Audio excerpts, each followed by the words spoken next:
Hello guys, welcome back. Chemistry for CET में आपका स्वागत है। केमिस्ट्री पढ़ रहे हैं हम यहाँ पर। मेटलर्जी चैप्टर है हमारा, लेक्चर नंबर 3 है हमारा, ठीक है ना। इसके शुरुआत के 2 लेक्चर में हम लोगों ने मेटल और नॉन मेटल की फिजिकल केमिकल प्रॉपर्टीज को पूरी तरह से पढ़ लिया है। एडिशनल तौर पे हम लोगों ने वहाँ पर आयनिक बॉन्ड्स को भी पढ़ा है, आयनिक कंपाउंड्स को भी पढ़ा है, ठीक है।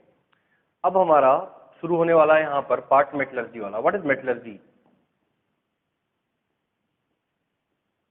आई होप आप लोगों ने पढ़ा है इस साल इसको। मेटलर्जी का मतलब होता है, देखो समझो, ये चैप्टर है मेटल नॉन मेटल, मतलब मेटल्स के ऊपर ही है। अब जो मेटल होते हैं, देखो नॉन मेटल तो नेचर में मिल जाते हैं, जैसे एटमॉस्फेरिक गैसेस के अंदर, एटमॉस्फेरिक गैस में नाइट्रोजन है, कार्बन डाइऑक्साइड है, ऑक्सीजन है। तो कार्बन, नाइट्रोजन, हीलियम, इस तरह के जो नॉन मेटल्स होते हैं वो तो नेचर के अंदर प्रेजेंट है, ठीक है ना। लेकिन जो मेटल्स होते हैं, तो मेटल एटमॉस्फेरिक गैस में तो होंगे नहीं। मेटल कहाँ होंगे? मेटल हमको अर्थ क्रस्ट से निकालना पड़ता है। मेटल हमको कहाँ से निकालना पड़ता है? अर्थ क्रस्ट से। तो अर्थ crust is the source of metal. सबसे पहली बात यह है कि अर्थ क्रस्ट जो है वही मेटल का सोर्स है। आप लोगों ने मूवी देखी होगी केजीएफ। तो केजीएफ में क्या था पूरा नाम? उसका नाम था शायद कोलार गोल्ड फील्ड करके नाम था उस मूवी का पूरा। तो क्या नाम है? कोलार गोल्ड। कोलार शायद वो जगह है। गोल्ड फील्ड मतलब वहां से गोल्ड खुदाई करके वो लोग उसमें से गोल्ड निकालते थे। तो पत्थर जैसी चीज निकलती है, ठीक है ना, मिनरल जिसे बोलते हैं, उसके अंदर मेटल मौजूद होता है। तो मतलब कहने का ये है कि जो मेटल्स है वो अर्थ क्रस्ट के अंदर ही पाया जाता है, ठीक है ना। और अगर हम बात करें abundance of element in earth crust, earth crust में जितने भी, अब जैसे अर्थ क्रस्ट समझते हो ना, जो अर्थ की पपड़ी है, ठीक है ना, जो अर्थ का जो ऊपरी पार्ट है, ऊपरी भाग है जो अर्थ का, आपने पढ़ा होगा शायद प्रीवियस क्लासेस में, शायद ज्योग्राफी वगैरह में आपको पढ़ाया जाता है कि अर्थ की भी अलग अलग लेयर्स हैं। तो जो ऊपरी लेयर है वही हमारी अर्थ क्रस्ट है, ठीक है ना। तो अबंडेंस ऑफ एलिमेंट की अर्थ क्रस्ट में सबसे ज्यादा कौन सा एलिमेंट मौजूद है? अगर देखा जाए सबसे ज्यादा एलिमेंट की बात की जाए, मैं मेटल या नॉन मेटल नहीं बोल रहा हूँ, मैं एलिमेंट बोल रहा हूँ, तो सबसे ज्यादा है ऑक्सीजन। रिमेंबर, सबसे ज्यादा ऑक्सीजन है अर्थ क्रस्ट में। जैसे अब ऑक्सीजन का मतलब सिर्फ ऑक्सीजन गैस नहीं होता। होता क्या है कि मान लो जैसे अर्थ में आयरन है, अर्थ में एल्यूमिनियम है, तो ये लोग अपनी प्योर फॉर्म में नहीं है, ये कंपाउंड के फॉर्म में है। तो आयरन जो है वो या तो FeO के फॉर्म में है, या Fe2O3 के फॉर्म में है, या Fe3O4 के इस फॉर्म में आयरन है। आप देख सकते हो इन सारे कंपाउंड्स के अंदर ऑक्सीजन मौजूद है। इसी तरह से एल्यूमिनियम जो है वो Al2O3 इस फॉर्म में ज्यादा देखने को मिलता है। और भी काफी सारी ऐसे ओर्स हैं जो नेचर के अंदर, ऊपर से अर्थ में और भी ज्यादा क्या है, आपको पता है कि नेचर में, अर्थ में सॉइल, मिट्टी, तो मिट्टी जो होती है उसकी वो क्या होता है? सिलिकॉन डाइऑक्साइड, SiO2, ये होती है मिट्टी, SiO2 सिलिकॉन डाइऑक्साइड। तो कहीं ना कहीं इससे एक बात पता चलती है कि अर्थ के अंदर सबसे ज्यादा अगर कोई एलिमेंट मौजूद है वो ऑक्सीजन है। दूसरे नंबर पे आता है सिलिकॉन, तीसरे नंबर पे आता है एल्यूमिनियम। बस ये याद रखना, तीसरे नंबर पे आता है एल्यूमिनियम। ऑक्सीजन एक नॉन मेटल है, सिलिकॉन एक मेटलॉइड है, एल्यूमिनियम एक मेटल है। तो अगर मैं पूछूं कि अर्थ क्रस्ट में सबसे ज्यादा अबंडेंट मेटल कौन सा है, अबंडेंट मेटल, तो सबसे ज्यादा अबंडेंट मेटल है एल्यूमिनियम, ये याद रखना है। अर्थ क्रस्ट में सबसे ज्यादा मेटल कौन सा मौजूद है? सबसे ज्यादा मेटल एल्यूमिनियम मौजूद है। एल्यूमिनियम के बाद में आयरन, फिर कैल्शियम, इस तरह से आगे हैं, लेकिन सबसे ज्यादा एल्यूमिनियम है। सबसे ज्यादा एलिमेंट कौन सा प्रेजेंट है? ऑक्सीजन। सबसे ज्यादा मेटल कौन सा प्रेजेंट है? एल्यूमिनियम। सबसे ज्यादा नॉन मेटल कौन सा है? ऑक्सीजन, क्योंकि ऑक्सीजन तो एक नॉन मेटल ही है। तो एलिमेंट की बात करेगा तो ऑक्सीजन, मेटल की बात करेगा तो एल्यूमिनियम, नॉन मेटल की बात करेगा तो ऑक्सीजन, ठीक है ना। सबसे ज्यादा मेटलॉइड कौन सा प्रेजेंट है? सिलिकॉन। तो पहले तो ये याद रखना है। ये सब छोटे मोटे क्वेश्चन इस तरह के इसमें पूछे जाते हैं।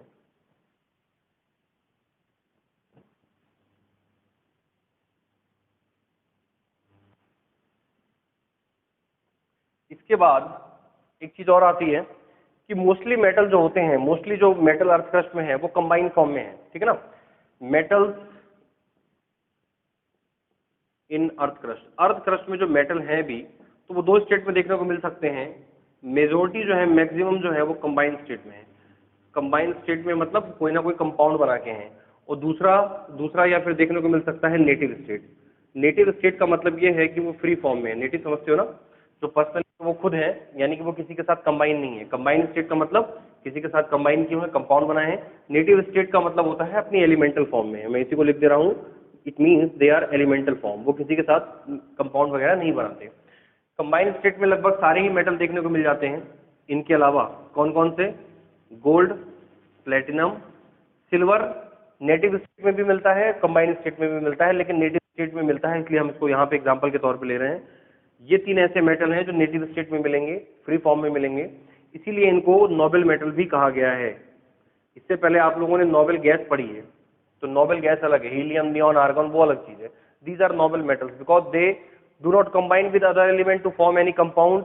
ठीक है ना, तो इसको हम आराम से निकाल सकते हैं अर्थ क्रस्ट से अगर मौजूद है तो। कंबाइंड स्टेट में इसके अलावा बाकी सारे मेटल कोई भी ले लो, आयरन, कॉपर, एल्यूमिनियम और जिंक, लेड, ये बाकी ज्यादातर एलिमेंट जो भी हैं मेटल वो सारे के सारे कंबाइंड फॉर्म में मिलेंगे, कोई ना कोई कंपाउंड बना के रहेंगे वहां पर। ठीक है ना, कोई भी कंपाउंड हो सकता है। तो एक तो ये बात हो गई। ठीक है, इसके बाद कुछ छोटे छोटे फंडे हैं जो आपको पता होने चाहिए, काफी एग्जाम में पूछे जाते हैं।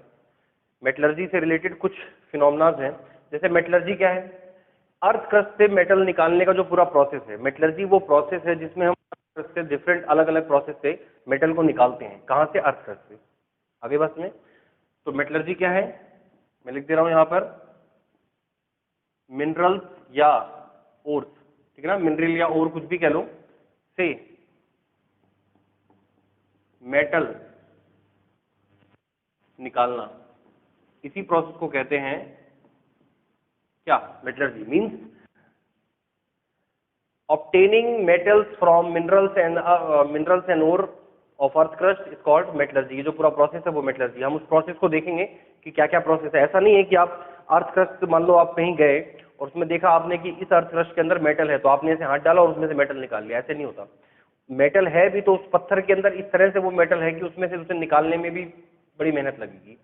और कितनी मेहनत लगेगी, इसी बात मतलब जितनी मेहनत लगेगी, जितना खर्चा आएगा, उसी हिसाब से उस मेटल का कॉस्ट भी होगा। समझ में आ रही बात? मेटल का कॉस्ट, किसी भी एलिमेंट का कॉस्ट 2 वजह से होगा। पहली चीज ये होती है कि उसका नेचर में अबंडेंस कितनी है। अगर वो नेचर में कम है तो वो वैसे भी महंगा होगा। दूसरी बात यह है कि अगर मान लो नेचर में ठीक ठाक है भी, तो फिर दूसरी बात ये देखी जाएगी कि वो कितना आसानी से निकलता है। अगर वो इजीली निकल जाता है, ज्यादा खर्चा नहीं करना पड़ रहा, कम पैसों में निकल रहा है, तो वो सस्ता बिकेगा। और अगर बहुत महंगा है तो फिर वो बहुत ज्यादा महंगा बिकेगा। ठीक है ना, तो मिनरल्स और ओर से मेटल को निकालना ही मेटलर्जी है, सिंपल सी बात में। ठीक है ना, ये पूरा प्रोसेस, इसीलिए चैप्टर का नाम भी मेटलर्जी है। अब सबसे बड़ी बात ये होती है कि फिर मिनरल्स क्या है? What is mineral? तो मिनरल वो अर्थ क्रस्ट है, मिनरल मतलब वो अर्थ क्रस्ट, ऐसे कंपाउंड्स अर्थ क्रस्ट में दबे हुए जिसमें मेटल मिलने की पॉसिबिलिटी है, जिसमें मेटल मिलने की संभावना है। ठीक है ना, तो मिनरल्स मतलब ऐसे अर्थ क्रस्ट, सिंपल लैंग्वेज में ऐसे अर्थ क्रस्ट जिसमें मेटल हो। ठीक है ना, मैं थोड़ा हिंदी में भी लिख देता हूँ, समझ में तो आता ही होगा सबको। तो मिनरल्स मतलब ऐसे अर्थ क्रस्ट जिसमें मेटल हो। ठीक है, कोई भी मेटल हो, अगर उसके अंदर मेटल प्रेजेंट है तो हम उसको मिनरल्स कह सकते हैं। इसके बाद अगली चीज आती है ओर्स क्या है। तो लोग मिनरल्स और ओर्स में कंफ्यूजन लोगों को होता है, और उसमें कंफ्यूजन होना लाजमी है। देखो ध्यान से समझो क्या बात है। और उन मिनरल्स को कहते हैं, और मतलब ऐसे मिनरल, और मतलब ऐसे मिनरल्स, ऐसे मिनरल जिसमें से मेटल को आसानी और इकोनॉमिकली, यानी कि सस्ते, आसानी से और सस्ते तरीके से, ज्यादा खर्चा ना करना पड़े। ठीक है ना, मिनरल्स में जो बेस्ट वाले मिनरल छाटे जाएंगे जिनमें से मेटल ज्यादा भी मिले और खर्चा भी कम हो, ऐसे मिनरल को कहा जाएगा ओर। तो असल में और कुछ नहीं है, और एक तरह का मिनरल ही होता है। मिनरल में जो बेस्ट है वो और है, ऐसी कहानी है। तो ऐसे मिनरल जिनसे मेटल easily and इकोनॉमिकली निकले। ठीक है ना, तो और ऐसे मिनरल को कहते हैं जिसमें क्या बोलते हैं, सारे के सारे मिनरल्स, सॉरी, और ऐसे मिनरल को कहते हैं जिसमें से मेटल इजीली, आसानी से और साथ ही साथ इकोनॉमिकली यानी सस्ते तरीके से निकल जाए। इसीलिए ऑल ओर्स आर मिनरल्स। मैंने कहा ना कि ओर्स कुछ नहीं है, ओर असल में एक मिनरल ही है। ऑल ओर आर मिनरल, जितने भी ओर्स हैं वो सारे के सारे मिनरल हैं, लेकिन all mineral can not be ore. सारे मिनरल और नहीं हो सकते। हम उन्हीं मिनरल को और कहते हैं जिनसे मेटल आसानी से निकले और सस्ते तरीके से निकले, ज्यादा पैसा ना खर्चा करना पड़े। खर्चा करना पड़ जाएगा बहुत ज्यादा, पता लगा लाख रुपए लग गए मेटल को निकालने में और मेटल की कीमत है 50,000, तो फिर क्या फायदा। ऐसे मिनरल को हम और नहीं कह सकते। मिनरल मतलब जिसके अंदर मेटल हो, आसानी से निकले, कैसे निकले उससे फर्क नहीं पड़ता, जिसमें से जिस मिनरल में से मेटल आसानी से निकलेगा, ज्यादा खर्चा नहीं होगा, ऐसे मिनरल को हम कहेंगे ओर। ठीक है ना, बात हो गई। इसीलिए all ores are mineral but all minerals can not be ore. लेकिन हर ओर मिनरल नहीं हो सकता, लेकिन सॉरी, हर ओर मिनरल है लेकिन हर मिनरल ओर नहीं हो सकता। मैं क्या बोल रहा हूं। ठीक है, अब देखो ध्यान से, ये सब हो गया। इसके बाद इसमें एक अगला फिनोमेना आता है, इसको बोलते हैं गैंग। ठीक है ना, इसको पढ़ते हैं गैंग। लिखा है इंग्लिश में GANG, गैंग। ये गंगू गेंगू टाइप का इसमें लिखा हुआ है, लेकिन इसको पढ़ते हैं गैंग। गैंग क्या है, अब देखो समझो क्या है। मिनरल निकाला, ओर निकाला। अब ओर के अंदर मेटल ही मेटल तो है, लेकिन मेटल के साथ में उसके अंदर क्या बोलते हैं, रॉकी पार्टिकल भी है, सैंड भी है, सिलिका भी है, ये सब चीजें भी उसके अंदर मिली हुई हैं। भाई सैंड भी उसके अंदर है, मिट्टी भी है उसके अंदर, और भी कई सारी चीजें हैं। ऐसा थोड़ी है कि उसके अंदर से निकाला तो सिर्फ मेटल ही मेटल आया। मेटल के साथ में भी अर्थ क्रस्ट के बहुत सारे पार्टिकल्स हैं। तो वो जो अर्थ क्रस्ट के अनवांटेड पार्टिकल है, क्योंकि हमको ओर से मेटल चाहिए, हमको मिट्टी नहीं चाहिए, हमको सैंड नहीं चाहिए, हमको क्या चाहिए, हमको सिर्फ मेटल चाहिए। लेकिन वो सारी चीजें भी साथ में आ रही हैं कि नहीं आ रही हैं। तो ऐसे अनवांटेड पार्टिकल जो हमको नहीं चाहिए एक ओर के अंदर, उसी को बोलते गैंग। तो वो मतलब अनवांटेड पार्टिकल्स।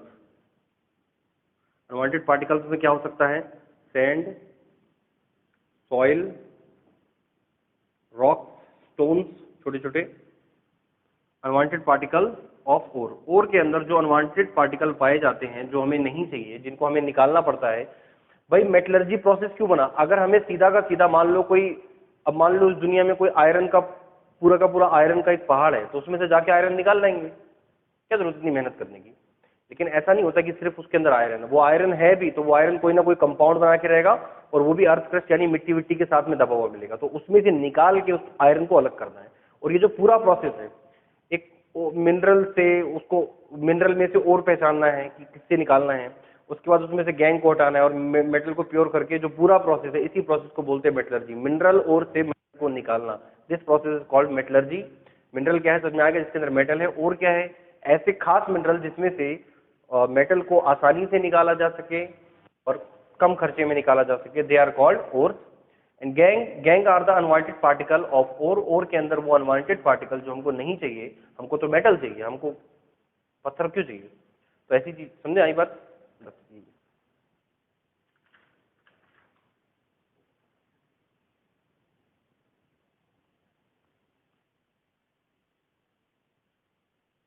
ठीक है,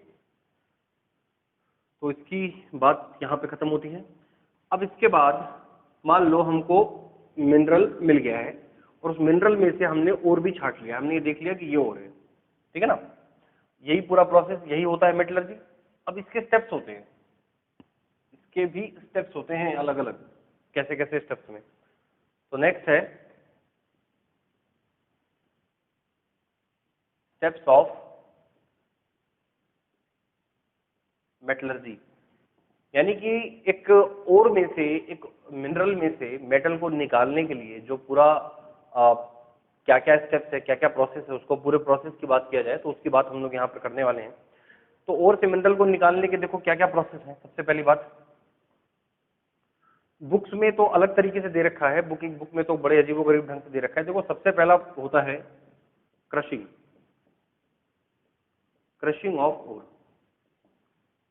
प्रोसेस का मतलब जो ओर लाए हो आप, और जो मतलब जहां से भी ओर वगैरह लाए हैं, तो वो तो पत्थर के फॉर्म में है, तो सबसे पहले उनको पीसना पड़ेगा, उनको क्रश करना पड़ेगा। क्रशिंग ऑफ ओर मतलब उसको पीस पास के उसको पाउडर। तो लिख दे रहा हूं यहां पर,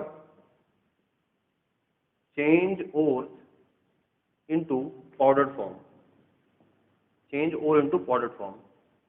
ओर्स को पाउडर के फॉर्म में चेंज करना है, change ore into powder form, उसको पाउडर के फॉर्म में लेकर आना है।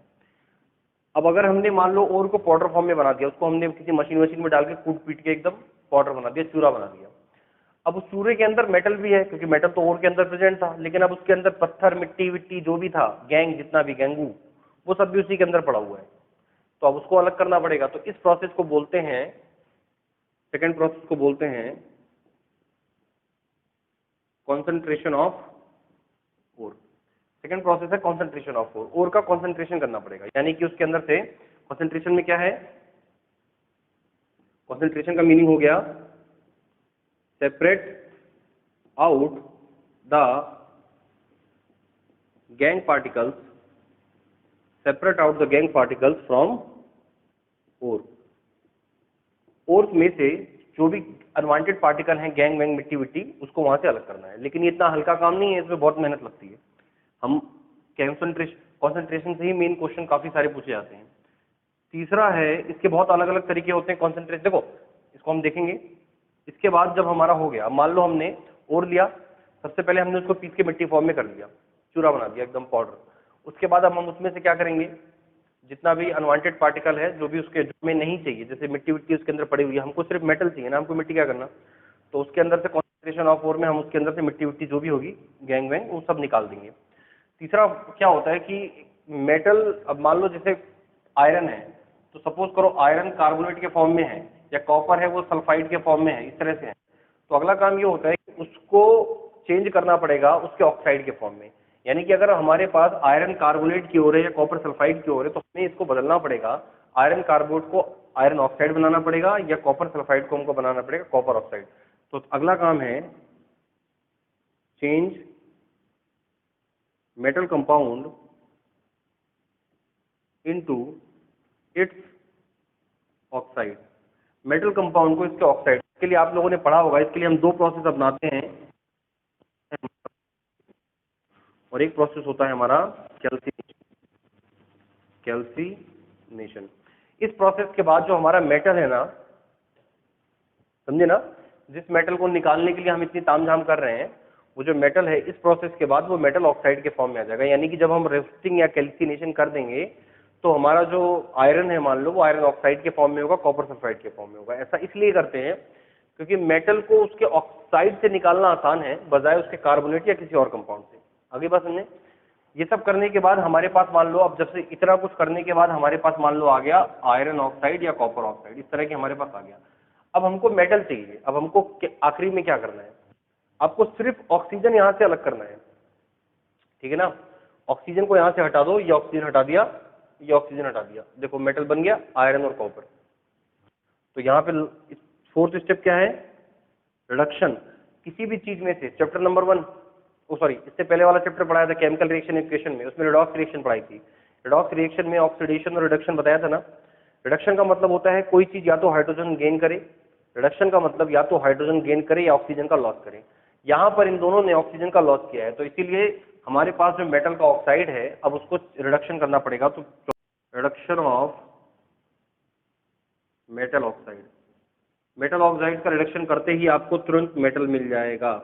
क्या मिल जाएगा, मेटल मिल जाएगा। लेकिन समस्या ये है कि जो अभी भी मेटल मिला है, ये भी पूरी तरह से प्योर नहीं है, मेटल में उतनी प्योरिटी नहीं है। इतने प्रोसेस के बाद भी जो हमको मेटल मिलता है वो 90 से 95% तक ही प्योर होता है, 90 to 95%। हम चाहते हैं कि उसको पूरा प्योर कर दिया जाए, 99.99% तक उसको प्योर कर दिया जाए, 100%। इसके लिए हमको लास्ट में करना पड़ेगा प्योरिफिकेशन, प्योरिफिकेशन ऑफ मेटल। तो ये मेन स्टेप्स हैं जो एक मेटलर्जी में काम आते हैं। इसी पूरे ओर लेकर आए, ओर को पीसा, कंसंट्रेशन किया, उसको ऑक्साइड में बदला, फिर रिडक्शन किया, फिर उसको प्योरीफाई किया, इतना सब कुछ कहानी, इतनी सब कुछ चीजें करने को ही बोलते हैं मेटलर्जी। ठीक है।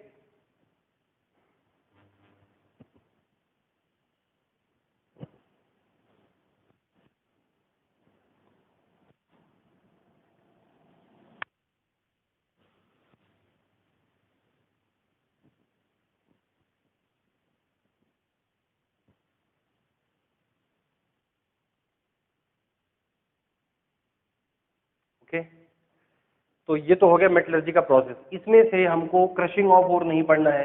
क्रशिंग में क्या पढ़ोगे, अरे ओर लाए हो, उसको कूट काट के पीस पास के बना दिया पाउडर फॉर्म में, बात खत्म, उसमें कुछ करना नहीं है। हमको पढ़ना है कॉन्सेंट्रेशन ऑफ ओर सबसे पहले, कि ओर का कॉन्सेंट्रेशन क्या है। कॉन्सेंट्रेशन का मीनिंग क्या लिखा है, separate out the gangue particle, यानी कि जो अनवांटेड पार्टिकल हैं जो हमें नहीं चाहिए, मिट्टी पत्थर फलाना ठिकाना, उसको हटाना पड़ेगा, किसमें से, ओर में से, और प्योर फॉर्म में ओर का जो कंपाउंड है वो हमें मिल जाना चाहिए।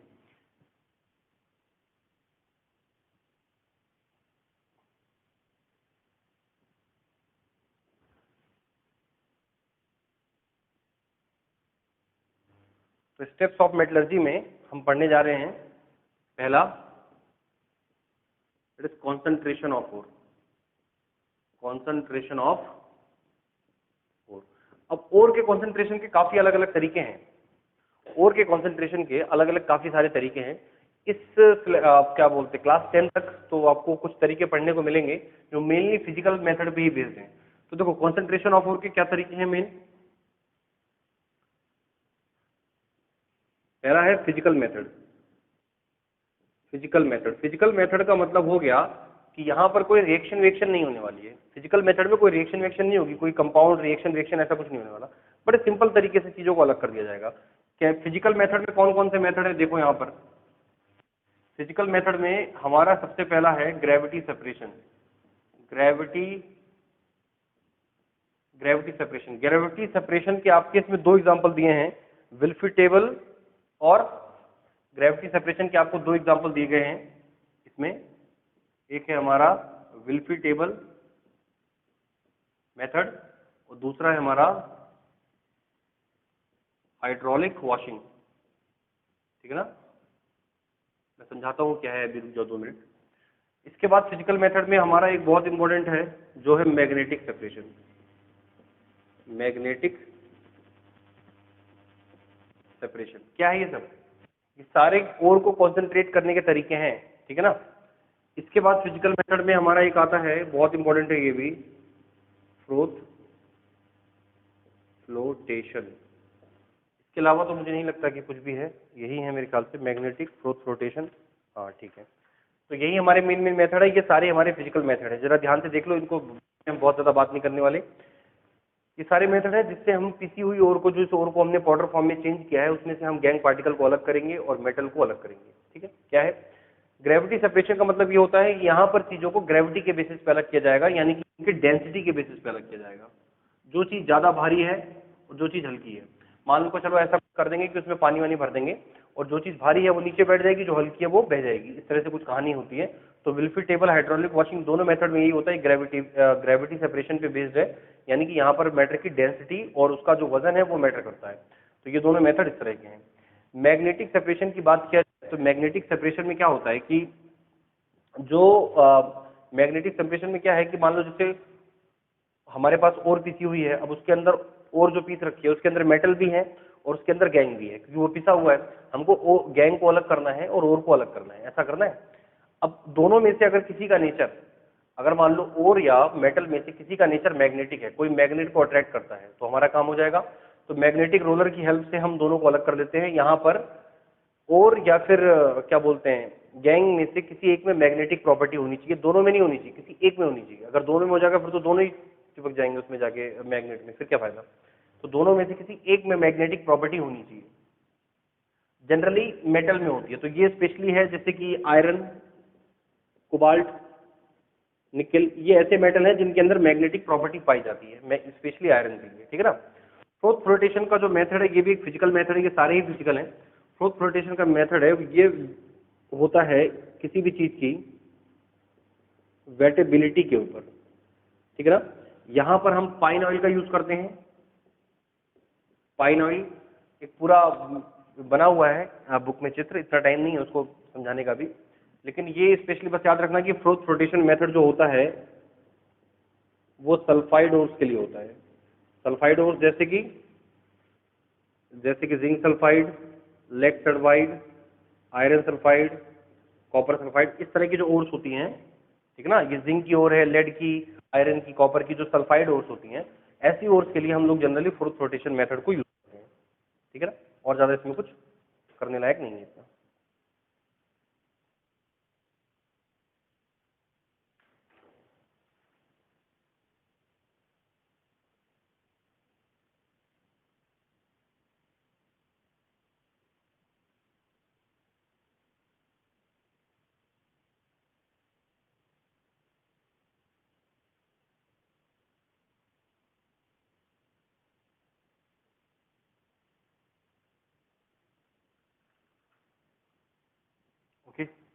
तो ये बात हो गई सारी फिजिकल मेथड की। मैं थोड़ा सा इसको मिटा के थोड़ी जगह बनाता हूँ यहाँ पे ताकि कुछ और चीजें हो सकें। तो याद रखना ये जितने भी मेथड हैं अभी जितने बताए गए हैं यहाँ पर, gravity separation, magnetic separation, force rotation, ये सारे फिजिकल मेथड हैं। इनमें कहीं पर भी कोई केमिकल रिएक्शन नहीं होती। इसके अलावा कंसंट्रेशन का एक मेथड है, दूसरा मेथड है लीचिंग। सॉरी, मैं बात कर रहा था, पहले तो हमें केमिकल और उसको लिखना है ना। फिजिकल मेथड हो गया, एक मेथड है केमिकल मेथड।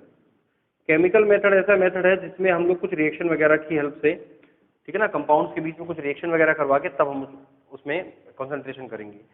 इसमें एक ही प्रोसेस है जिसको बोलते हैं leaching. Leaching is a chemical process. आरी बस में इसके अंदर केमिकल रिएक्शन देखने को मिलेगी किसी भी और को उसके गैंग वगैरह से अलग करने के लिए, और की रिएक्शन के लिए और की हमको लीचिंग मेथड अपनाना पड़ेगा। लीचिंग मेथड के अंदर क्या होता है कि जैसे जो भी मान लो और है हमारे पास पाउडर फॉर्म में, उसको किसी सोल्यूशन में, किसी लिक्विड में डिसॉल्व कर देते हैं। अब वो कुछ भी हो सकता है और उसको बोलते हैं लीचिंग एजेंट। जिस चीज के अंदर डिसॉल्व करते हैं, मैं लिख दे रहा हूं यहां पर, उसको बोलते हैं लीचिंग एजेंट। Leaching agent. और लीचिंग एजेंट में उसको डिसॉल्व करने के बाद में फिर वहां पर क्या होगा, दोनों में से कोई एक चीज होगी, जैसे ओर या गैंग, ओर है तो वो मेटल कंपाउंड, और दूसरा वो गैंग है जो अनवांटेड पार्टिकल है। दोनों में से कोई एक चीज उसके अंदर डिसॉल्व हो जाएगी और दूसरी नहीं होगी। तो जो चीज डिसॉल्व नहीं होगी बाद में उसको फिल्टर कर लेंगे, अलग कर देंगे, और ऐसे करके एक दो प्रोसेस के बाद में हमको फाइनल मिल जाएगा। आपके सिलेबस में एल्यूमिनियम की मेटलर्जी दे रखी है और एल्यूमिनियम की मेटलर्जी लीचिंग प्रोसेस से ही होती है। याद रखना लीचिंग प्रोसेस बना हुआ है स्पेशली एल्यूमिनियम के लिए। इसके अलावा गोल्ड और सिल्वर में भी इसका यूज हो जाता है। अरे बस में इस बार क्वेश्चन आया था एनटीएससी के एग्जाम में कि गोल्ड लीचिंग प्रोसेस इनमें से किसके लिए यूज किया जाता है।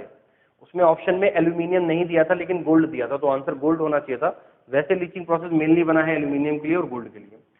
एल्यूमिनियम की लीचिंग के लिए आपको ये बात ध्यान रखनी पड़ेगी, जब एल्यूमिनियम का जब एक्सट्रैक्शन करोगे तो एल्यूमिनियम का जो मेन ओर है वो है Al2O3.2H2O। इसको बोलते हैं क्या, बॉक्साइट। एल्यूमिनियम की जो ओर है इसको बोलते हैं बॉक्साइट। बॉक्साइट लेकर आए और जो है उसको पीस लिया, पाउडर फॉर्म में चेंज कर दिया। अब पाउडर फॉर्म में चेंज करने के बाद उसको क्या करना है, उसकी लीचिंग करनी है। लीचिंग करने के लिए हमको क्या चाहिए, हमको एक लीचिंग एजेंट चाहिए जिसके अंदर से डिसॉल्व करना है। तो इसके केस में दो लीचिंग एजेंट होते हैं, इसको याद रखना, या तो सोडियम हाइड्रोक्साइड सोल्यूशन या फिर सोडियम कार्बोनेट। इन दोनों में से कुछ भी ले लो, इन दोनों से इसकी लीचिंग हो जाती है। इसके बाद ये वाला प्रोसेस करने के बाद, कंसंट्रेशन ऑफ ओर करने के बाद फाइनली हमको क्या मिल जाएगा, ये सब कुछ करने के बाद फाइनली हमको मिल जाता है जो मेटल प्योरीफाई फॉर्म में। तो यहां पर ये तक बात हो गई कंसंट्रेशन की, ठीक है ना। तो इसमें जितने भी प्रोसेस मेन बताए गए हैं, जो भी बातें बताई हैं, इन सबसे क्वेश्चन पूछे जा चुके हैं और काफी बार क्वेश्चन आते हैं।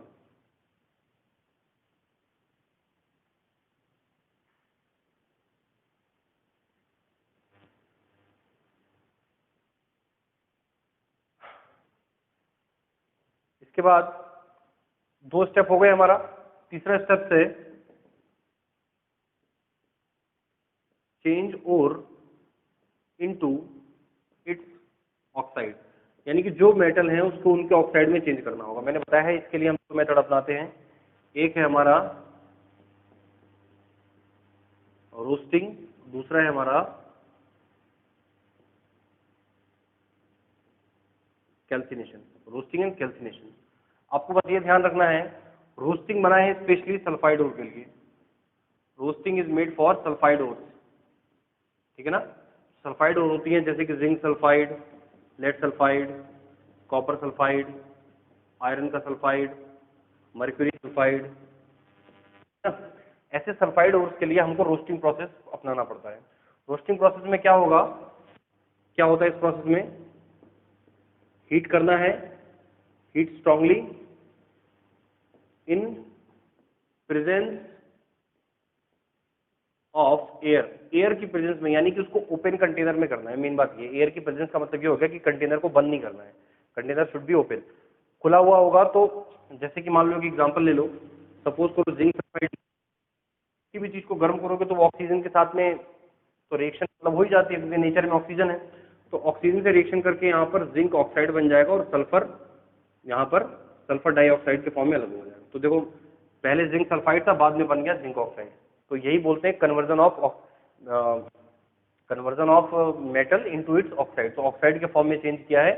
सल्फाइड ओर के लिए रोस्टिंग प्रोसेस है, जिसमें हमको चीजों को गर्म करना है, ओर को गर्म करना है, और in the presence of air, air की प्रेजेंस वहां पे होनी चाहिए।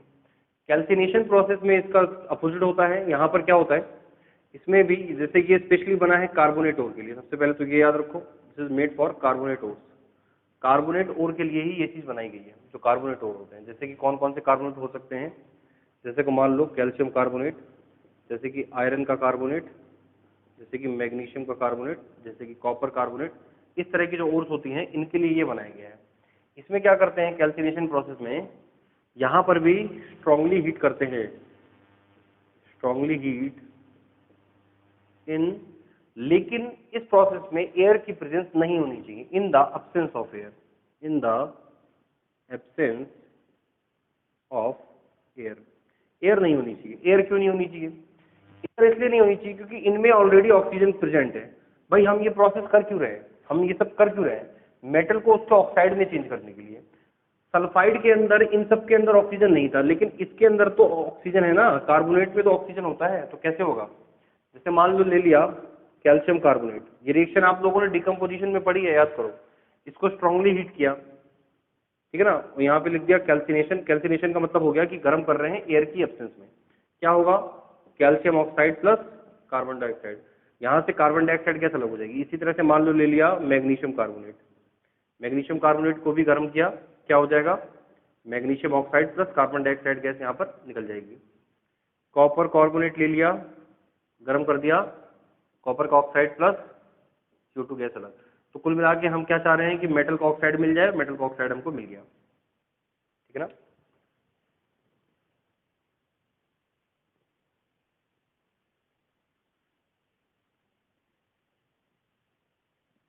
तो ये तीन मेन तरीके थे, मतलब सॉरी ये दो मेन तरीके हैं मेटल को ऑक्साइड में चेंज करने का। एक है कैल्सिनेशन, एक है रोस्टिंग, ठीक है ना। इसके अलावा और भी कैल्सिनेशन, जैसे और भी बहुत सारी और हैं, जैसे नाइट्रेट और हो गई, और जैसे बहुत सारी और तो है वो ऑलरेडी ऑक्साइड के फॉर्म में है, तो उनमें तो कुछ करना ही नहीं। जो ऑलरेडी ऑक्साइड है उनको तो चेंज नहीं करना है। जिनको करना पड़ता है उनके लिए कैल्सिनेशन या रोस्टिंग में से कोई मेथड अपना लेते हैं, ठीक है ना। तो मेन मेन यही चीजें हैं जो सिलेबस में आपके रहती हैं।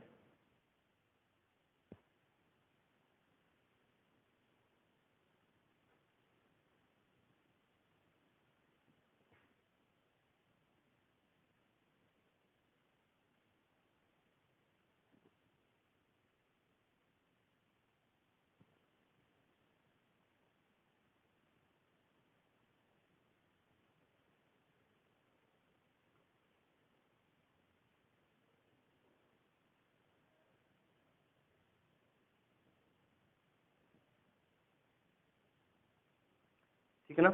तो मेटल के उसको ऑक्साइड से बदल भी लिया, मतलब सॉरी ऑक्साइड में चेंज कर लिया। अब मान लो हमारे पास मिल गया है मेटल हमको, zinc oxide, iron oxide, lead oxide, oxide. अब हमको ऑक्साइड के फॉर्म में मिल गए हैं। अगला काम क्या है? इनका रिडक्शन करना है। नेक्स्ट है reduction of metal oxide. In metal oxide का रिडक्शन करना पड़ेगा।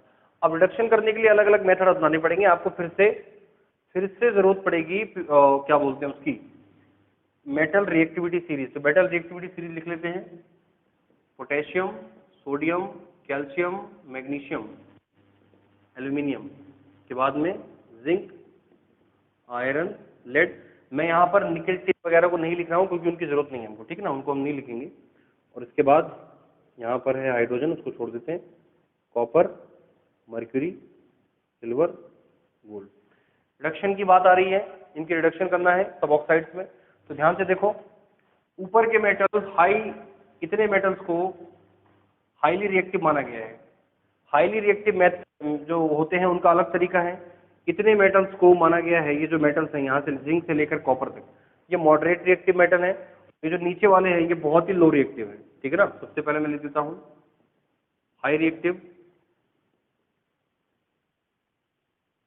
मॉडरेट रिएक्टिव, और तीसरे हैं लो रिएक्टिव। तो जो लो रिएक्टिव हैं इनके लिए कुछ नहीं करना है, इनको बस हीटिंग कर दोगे। लो रिएक्टिव को सिर्फ हीट करना है।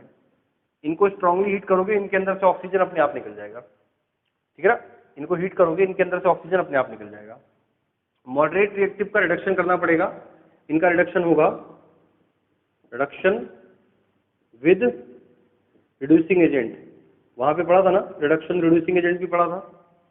वहां पर आप लोगों ने एक रिएक्शन पढ़ी थी, याद करो। खैर, reduction reducing agent, reducing agent के तौर पे क्या क्या है, कार्बन, कार्बन मोनोऑक्साइड और हाइड्रोजन, ये तीन चीजें रिड्यूसिंग एजेंट के तौर पे ले सकती हैं। इसका एक एग्जांपल वहां आपने पढ़ा है, इसको देख लो ध्यान से। याद है कॉपर ऑक्साइड की रिएक्शन हाइड्रोजन से करवाई थी। कॉपर क्या है, मेटल है, ऑक्साइड के फॉर्म में है, ठीक है ना।